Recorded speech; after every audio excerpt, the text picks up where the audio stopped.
Welcome back to our latest edition of Patience or Pressure, where we look at all 32 NFL teams and decide, well, what's facing them. Do they got a little bit of leniency from ownership? Do they've got, some things on their sid? Do they have time or impatience, that is, or do they have pressure? Is there a pressure here to, basically rebuild or no rebuild? But no, this is a patience or pressure.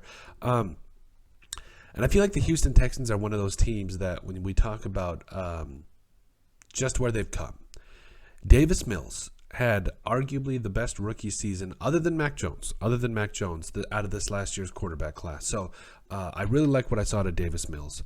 You traded away Deshaun Watson because I think after last season you're comfortable giving the reins over to a guy like Davis Mills. And they did a lot of good things in the draft, too. You talk about getting Derek Stingley Jr., Kenyon Green as well. And, I just think top to bottom, they do have patience on their side. I know you're coming into, I think it's a new coach and a new, if I'm not mistaken, a GM, if I remember correctly. But anyway, the point is, the Texans are at a spot where they've got some patience on their side. They've, they had a great, solid draft. I think they got 2 future starters, potentially a Hall of Famer. Like, Derek Stingley Jr. is a bad man. Like, nobody is batting an eye at this guy. But when you look at this roster before the draft and then after, you're kind of you do feel better about it. You talk about getting John Mechie III as well to help out at that wide receiver spot. Him and Brendan Cooks should do some big time stuff.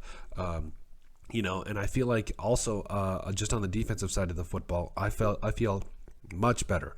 You got Derek Stingley Jr. I feel like he's going to be able to do some big time stuff for the Texans down the line. I don't know what that is right now, but I do feel like it is going to be very interesting moving forward. But I absolutely loved it. I felt like he was it was between him and Sauce. Like, we knew that, but overall, I think this was the right move to make. You also got Jalen Pitre as well in the second round. I mean, this man could play anywhere. Like, for real, this man could be one of those guys that literally plays any position, doesn't matter, because that's how versatile he is. That's how many different things he can do.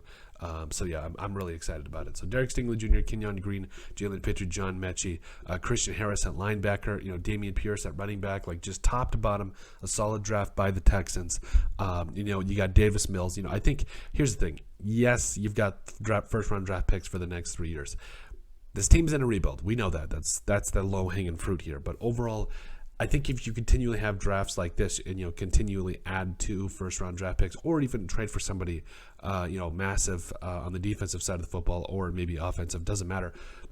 Because you have the draft ammo to trade, but if you can draft your talent in-house, for long-term success, I think not only will the Texans be competitive, I think they're going to be competitive for a long time. So we talk about, like this draft class was very solid. So if you stack 4 straight draft classes that have 1 to 2 to 5 starters, I mean, things are looking up. Things are going to be quickly. You're going to be a young team. Not a lot of people are going to be on their, they're not going to be, you're not going to be paying a whole lot of people. So, when you get done with this, I think this is going to be a big time win for the Texans. This draft was amazing. I do have my questions about some of it when you talk about, Kenyon Green. My only thing about it was, can you get this guy a little bit lower, like 28, 29, get a little bit more draft ammo so you got another throw at the dartboard, but that's nitpicking at this point. But overall, there is patience with this franchise when you talk about, they got a new head coach, everybody coming in. Davis Mills is your starting quarterback now, so there's patience facing the Houston Texans. They've got some time, I think, over these next couple of years to put together a strong offensive line, build around Davis Mills a little bit, see what he can do, and then finally piece together this defense. And I think there's definitely some good things to work with. But let us know what you guys think. Make sure you guys like and subscribe down below. Leave a like and a comment. It helps people find the show. Greatly appreciate all the support that we've gotten and continue to get. You guys are all truthfully awesome, and we love every single one of you. In the description down below, you'll find all of our social media platforms, so give us a like and a follow there. Also, remember to give us a listen and sub on iTunes. And finally, if you have anything else you'd like us to cover, send us an email at thesportsbp@yahoo.com or put it in the comment section down below, and we would love to cover it. But let us know what you guys think about what is facing the Houston Texans. Is it patience or is it pressure?